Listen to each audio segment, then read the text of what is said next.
அம்மா இல்ல அப்பனும் இல்ல ஆறுதல் சொல்ல ஆளில்ல ஆசைப்பட்ட வாழ்வும் ஒண்ணு அவளுக்கு இங்கே சேரல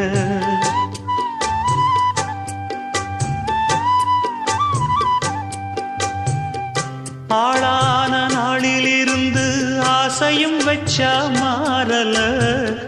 அந்த கதை பாதியில் முடிஞ்சு போனதையா தேரல பச்சை மண்ணு ஒன்னால பல பழி சுமந்தா தன்னால பாவம் பழி முன்னால வந்து படருதையா தன்னால கஷ்டத்தை மட்டும் தூக்கி சுமக்கும் கண்ணி இவதா சின்ன மகதா உத்தமிரத்தினந்தா இங்கே மானமுள்ள பொண்ணு ஒண்ண மனந்துடிக்க விட்டாக மறுதலிக்க வச்சாக